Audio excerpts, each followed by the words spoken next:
अस्सलाम वालेकुम। सियाणे कहंदे भी कंडा कढाण गई सी ते गिट्टा कढा के आ गई। भी वजीर आला साहब नूं कहा सीगा भी हस्पतालों का निज़ाम ठीक कर, लै ढा के ही बह गया।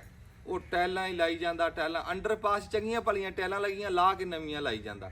हस्पताल लाहौर एक दे उत्ते उन्हें 6 अरब दीयां टैलां ही लातियां। खरिया इहदी टैलां दी दुकान आ। अपने मत्थे ते ला ला इन्नी थां उत्थे टैलां दी। भी हस्पतालों का निज़ाम एमरजेंसियां ही ढातियां, दुनिया जलील हो गई, खुआर हो गई। एमरजेंसियां सारियां ढा के बैठा भी जिहड़ा करन वाला काम आ हस्पतालों का निज़ाम ठीक कर। वो एक्सरे कराउण जांदे, अगों कहंदे जी साडे कोल फिल्म मुक्की आ। वो कागज़ चिट्टे कागज़ ते एक्सरा करके दिंदे, ਉਹਦੇ ਤੇ ਕੀ ਦੇਖਦਾ? बस वो डॉक्टर वो पसलियां गिन के दस दिंदा भी पूरियां तुहाडी। फिर सीटी स्कैन कराओ, आखिर टच मोबाइल लैके आओ, ਉਹਦੇ 'ਚ फिल्म करके देवांगे, साडे कोल फिल्म मुक्की। ਹੁਣ ਜਿਹਦੇ कोल टच मोबाइल है नहीं, वो गरीब किधर जावे है? दवाई उत्थे वो जिहड़ा दवाई वाली दुकान ते खड़ा हुंदा ना हस्पताल 'ਚ, ਉਹਦੀ ਇੱਕੋ ਡਿਊਟੀ ਹੁੰਦੀ पर्ची देख के बस ਕਹਿੰਦਾ ਬਾਹਰੋਂ ਲੈ ਲਓ, ਬਾਹਰੋਂ ਲੈ ਲਓ। ਵੀ ਉਹ ਤੁਸੀਂ ਰੱਖਿਆ ਕੀ ਉਹਦੇ ਵਿੱਚ? ਇਹ ਕੰਮ ਸੀ ਕਰਨ ਦੇ ਜਿਹੜੇ ਜ਼ਰੂਰੀ ਸੀਗੇ। ਫਿਰ ਉਹ ਸਰਕਾਰੀ ਹਸਪਤਾਲ 'ਚ ਡਾਕਟਰ ਖਾਣ ਨੂੰ ਪੈਂਦੇ ਆ, ਉਹੀ ਡਾਕਟਰ ਸ਼ਾਮ ਨੂੰ ਆਪਣੇ ਕਲੀਨਿਕ ਤੇ ਹੱਸ ਕੇ ਬੋਲਦੇ। ਉਹ ਸਾਈਕਲ ਸਟੈਂਡ ਵਾਲੇ ਹਸਪਤਾਲਾਂ 'ਚ पर्ची ਤੇ 20 ਰੁਪਏ ਲਿਖਿਆ, ਲੈ ਉਹ 50 ਲਈ ਜਾਂਦੇ, ਵੱਖਰੀ ਬਦਮਾਸ਼ੀ।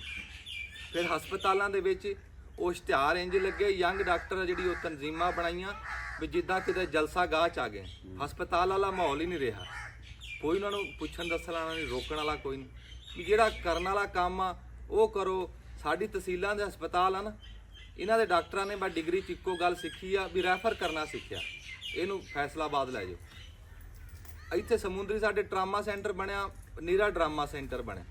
ਉਹ ਐਮਰਜੈਂਸੀ ਹਸਪਤਾਲਾਂ ਦੇ ਅੱਗੇ ਬਣਾਈ ਦੀ ਉਹਨਾਂ ਨੇ, ਪਿੱਛੇ ਬਣਾਤੀ। ਜਦ ਨੂੰ ਐਮਰਜੈਂਸੀ ਲੱਭਣੀ ਬੰਦਾ ਹੀ ਪੂਰਾ ਹੋ ਜਾਣਾ। ਇੱਥੇ ਸਾਡੇ ਅੱਲਾ ਮਾਫੀ ਦੇਵੇ ਮਰੀਜ਼ ਹੋਵੇ ਨਾ ਕੋਈ 19-21, ਇੱਥੋਂ ਇਹ ਗਾਂ ਰੈਫਰ ਕਰ ਦਿੰਦੇ ਆ ਤੇ ਉਹ ਆਣਾ ਜਾਣਾ ਹੀ ਬਚਦਾ, ਵੀ ਰਾਹ ਦੇ ਵਿੱਚ ਮਰੀਜ਼ ਪੂਰਾ ਹੋ ਜਾਂਦਾ। ਵੀ ਇਹਨਾਂ ਨੂੰ ਠੀਕ ਕਰੋ ਨਿਜ਼ਾਮ ਕੋਈ। ਇੱਥੇ ਤਾਂ ਉਹ ਹਿਸਾਬ ਆ ਵੀ ਕੋਈ ਉਹ ਤਾਂਗੇ ਵਾਲੇ ਨੂੰ ਪੁੱਛਿਆ ਨਾ ਵੀ ਤੈਨੂੰ ਕੀ ਬਚਦਾ, ਤੇ ਉਹ ਕਹਿੰਦਾ 20 ਰੁਪਏ ਬਣਦੇ ਆ, ਵੀ 10 ਘੋੜਾ ਖਾ ਜਾਂਦਾ, 10 ਮੈਂ ਖਾ ਜਾਂਦਾ। ਆਖੇ ਤੈਨੂੰ ਕੀ ਬਚਦਾ? ਆਖੇ ਮੈਨੂੰ ਹੂਟੇ ਬਚ